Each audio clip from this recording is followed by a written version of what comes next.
Ya comienza un nuevo programa en divoxradio.com.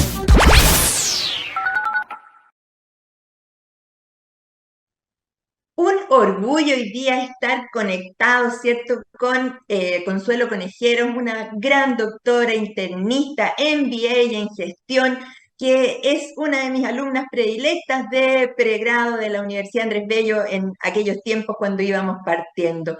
Hoy estamos conversando con ella porque la vida la ha llevado hacia la medicina interna y hoy es la jefa de medicina interna hospitalaria en el Hospital Higuera. Conversemos un poquito de eso, quería Consuelo, porque esto de ser internista hospitalaria, ¿qué significa exactamente? ¿Cómo está asignado tu recurso humano en tu servicio? Doctora, mire, yo le agradezco la pregunta porque existe bastante desconocimiento, primero, de lo que hacemos los internistas y segundo, cuáles son las distintas áreas en las cuales nos podemos desarrollar. El médico internista, para contarle a la gente de su casa, es el médico que analiza de manera integral las enfermedades del adulto, es decir, desde el periodo saliendo de la adolescencia o esa transición de que los jóvenes como que no saben dónde ir, si ir al pediatra o ir al médico general, bueno, no, ahí empezamos a entrar nosotros. Y el 20 médico años y internista. más. Correcto, y el internista se encarga de esta visión integral del paciente adulto, en la cual trata de analizar en profundidad acerca del diagnóstico más certero que puedan tener sus patologías. Entonces ahí pasamos como en la transición de convertirnos desde quizá un doctor Chapatín llegando a House en su máxima expresión, Eso, pasando por toda la variedad de las series médicas, incluso hasta haciendo milagros como el doctor Milagro, ¿cierto? claro. Pero la verdad es que es bien interesante el trabajo de llegar hasta el proceso diagnóstico más fino, más simple, que las personas se lleven la causalidad concreta de cuáles son sus enfermedades. Dentro de las áreas de los médicos internistas, acá existen varios caminos, pero el conocido mayormente es que los médicos internistas, luego de formarse como internistas, pasan a una transición donde optan por alguna de las subespecialidades médicas. Y eso significa que pueden llegar a ser, por ejemplo, intensivistas, broncopulmonares como la doctora Herrera, gastroenterólogos, nefrólogos, etcétera, endocrinólogos. Reumato. Entonces, cuando reumatólogos, entonces es importante, oncólogos también. Entonces, acá, para que la gente conozca que si sus médicos, si usted tiene en su casa, por ejemplo, su médico cabecera que es gastroenterólogo, significa que también fue internista en algún momento. Pero esto habla de un poco la diversificación de las enfermedades y donde apuntamos de manera más específica.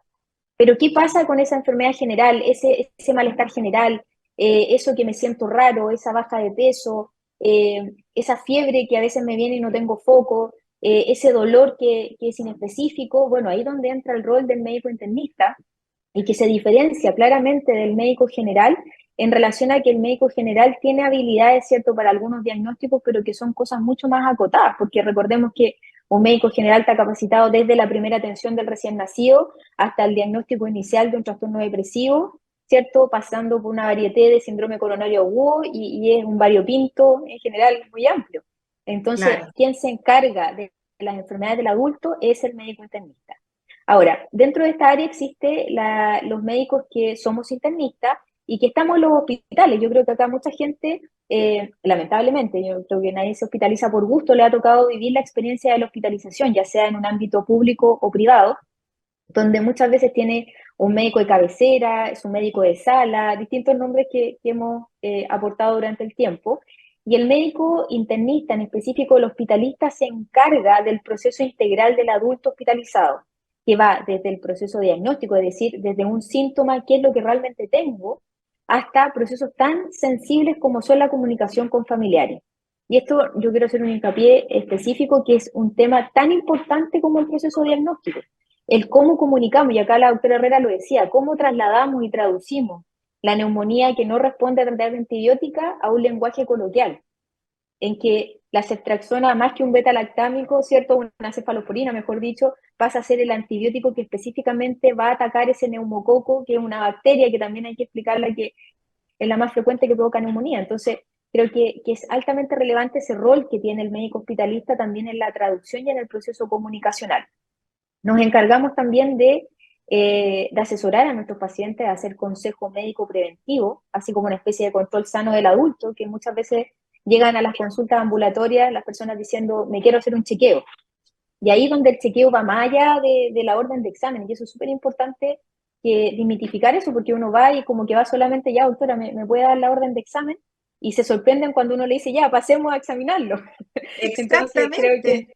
que es importante porque ahí donde está la pesquisa, recordemos que, por ejemplo, la diabetes no duele, a no ser que esté descompensada, la hipertensión no duele, a no ser que esté descompensada. Y la pesquisa de enfermedades crónicas a ciertas edades cambia radicalmente el pronóstico. No es lo mismo la detección precoz en etapas muy tempranas que ya cuando los pacientes llegan a hospitalizarse. Finalmente, hablar de medicina hospitalaria también habla de cómo nosotros hacemos un uso eficiente del recurso cama. Acá no se trata de tener camas calientes, a mí no me gusta ese concepto, pero también sabemos que las urgencias de nuestro país de manera transversal siempre están muy demandadas de pacientes que tienen que esperar 3, 4, hasta una semana acostados en una camilla donde no están las condiciones necesarias para hacer su proceso de hospitalización, y ahí donde viene el rol que hacemos también los gestores en salud de poder aliviar esa carga asistencial haciendo procesos diagnósticos mucho más eficientes.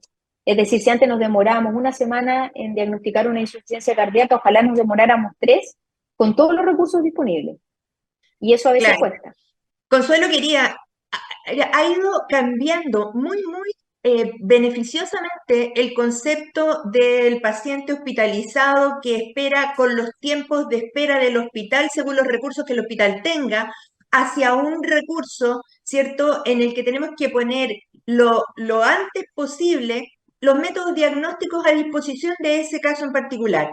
Y tú, que tienes un MBA en gestión, quiero que invirtamos estos últimos minutos en que le expliques a las personas qué es este concepto que llegó para quedarse, que el Ministerio de Salud ya asumió, que los auges están diseñados con esta metodología, qué es el GRD, que es el grupo diagnóstico, ¿cierto? El grupo de pago asociado a un diagnóstico que va a hacer más eficiente nuestra tarea. Explícanos esto en sencillo.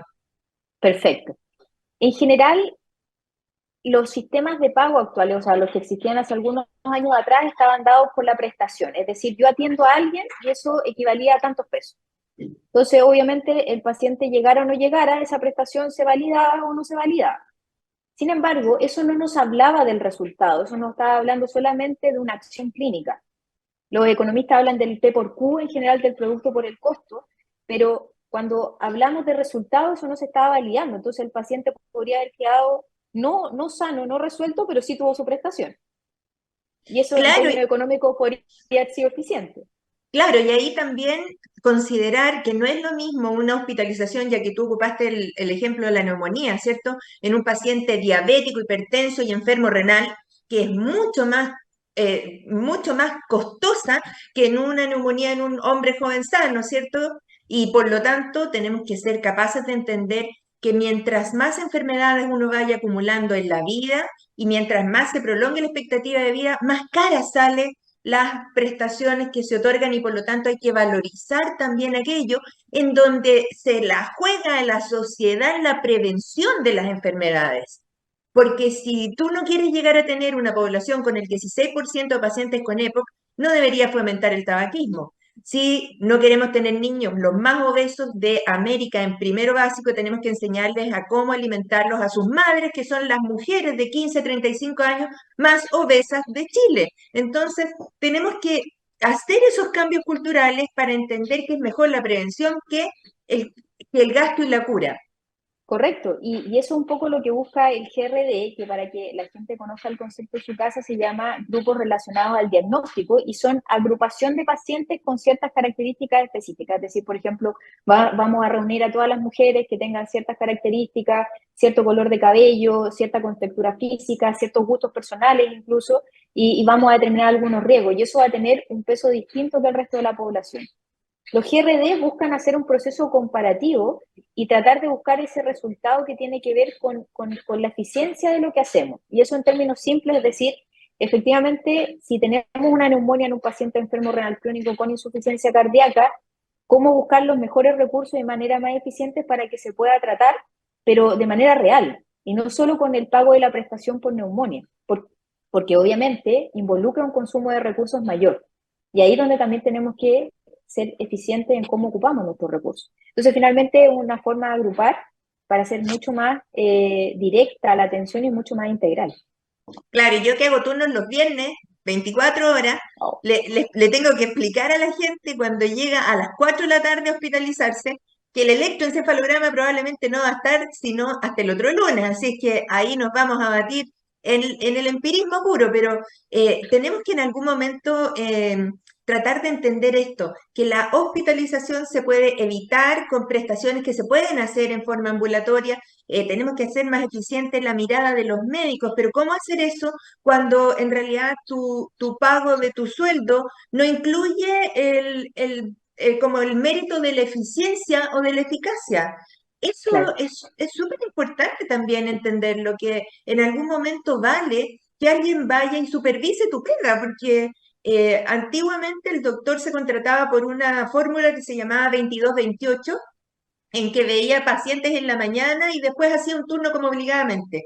Bueno, eso ya se desarmó hace muchos años y en este momento una persona tiene muchas formas de relacionarse con los hospitales, con los consultorios, pero no necesariamente está dando cuenta de una mejor calidad de su trabajo.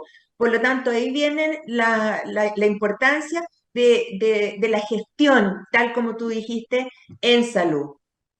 Y el cuidado, doctora, porque yo soy una creyente fehaciente de que ser eficiente, la idea es que siempre tiene que ir mancomunado con calidad de la atención y una cápite que es muy importante, que es la experiencia usuaria. En los ministerios Claro. siempre habla de satisfacción usuaria, pero uno tiene que pensar es cómo a uno le gustaría que lo atendieran si a mí me llega a pasar esto. Y esto es transversal, sea en una clínica, sea en un hospital público. Entonces, creo que es importante la seriedad con que los médicos que hacemos gestión o los hospitalistas y los internistas que estamos en esto, cómo tratamos de manera muy concreta y con respuestas claras, ¿cierto?, responder a las necesidades de los pacientes. Acá, por lo menos, el modelo de nuestro hospital establece que nosotros nos dividimos territorialmente en 3 equipos, en los cuales ¿Ya? están distribuidos en distintos pisos, y en cada equipo, por ejemplo, yo dispongo de un colega que es médico internista, porque también en la realidad los hospitales chilenos, en los servicios de medicina, no Mucho, contamos con todo y no contamos con muchos internistas. Eso es claro. verdad. También tenemos una población de médicos generales súper aperrados, que desde acá también les mando un saludo a todos aquellos generales que han estado en la pandemia en los servicios de medicina, pero que necesitan también un asesoramiento. Entonces, en cada equipo yo tengo un coordinador técnico que pasa una visita clínica todos los días por todas las camas, viendo cuáles son las necesidades. Lo que quiere decir que la detección de una gestión, por ejemplo, si nos estamos demorando 2 días en la realización de un ecocardio, por ejemplo, tratar de acelerarlo.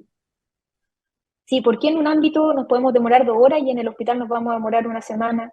Si eso tiene que Claro. ver con gestión, yo creo que ahí está la energía puesta y eso obviamente reduce estadía hospitalaria, que eso también se mide en los GRD y ahora el Ministerio está dándole con fuerza, como usted le decía, a un indicador que tiene que ver con cuánto nos demoramos en hacer los procesos para el estándar, es decir, cuánto tiempo nos demoramos en recuperar un paciente con neumonía si el estándar es un número X.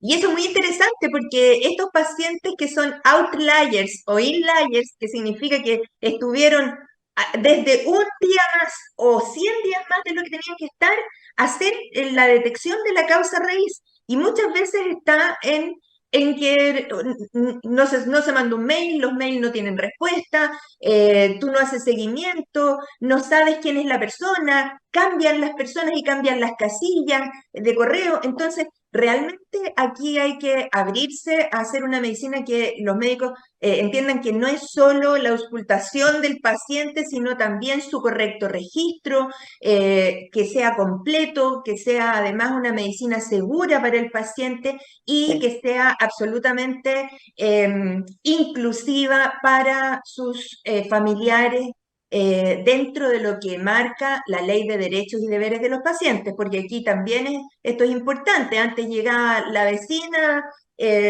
a preguntar por un determinado paciente o te llaman por teléfono y resulta que era un periodista y que quería saber del, Así del, es.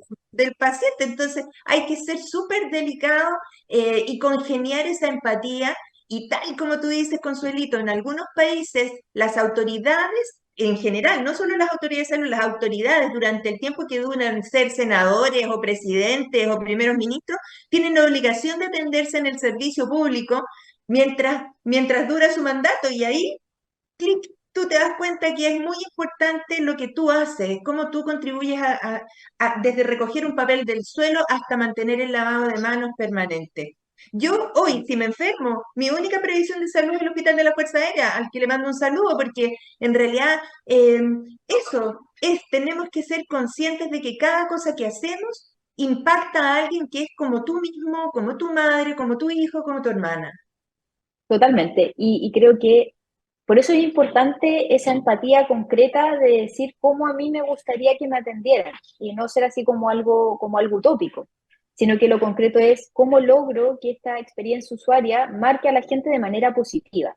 Y aquí solamente detenerme en un punto, doctora, que yo quiero también hacer un reconocimiento a los equipos de bienestar social integrados por los trabajadores sociales, los equipos de rehabilitación, los equipos de gestión del cuidado, que la maquinaria que hay detrás de poder concretar una buena atención parte también por la buena comunicación y cómo nos alineamos con este equipo. Hay que sacar del marco este rol médico-centrista en que lo que uno determine es dogma, norma. Sí, estamos de acuerdo, los médicos tenemos una responsabilidad tácita que es mayor que el resto, porque somos finalmente los llamados a liderar los equipos de salud, pero también tenemos que escuchar lo que nos dice el resto del equipo y tenemos que validar las opiniones.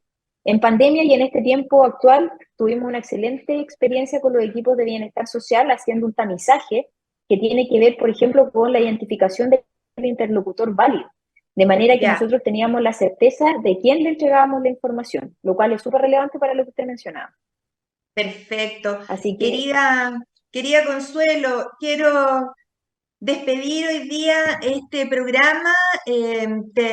Te agradezco estos minutos que nos has dado. Para mí, tú eres un orgullo, representas exactamente como el sueño de haber formado un profesional y haberle entregado a Chile alguien que tiene corazón, inteligencia, simpatía, empatía. Así es que estoy seguro de que vas a hacer una gran, gran labor en la octava región. Saludos a todos por allá. Y hoy nos vamos a ir despidiendo de este programa en forma extraordinaria, en conjunto contigo, querida Consuelo, recordándole a todos nuestros auditores que tenemos hoy todos nuestros programas en YouTube, en Instagram, en Facebook. Tenemos muchos capítulos, ya un par de años de trayectoria de este programa, así es que queremos invitarlos a que los escuchen, que se den una vuelta y nos propongan otras historias y otros temas para conversarlos. Me despido, querida Consuelo, y me despido de mis hermosos auditores, porque tengo que entrar a una grabación. Aquí ya me están esperando, así es que les mando a todos un beso. Que estén muy bien.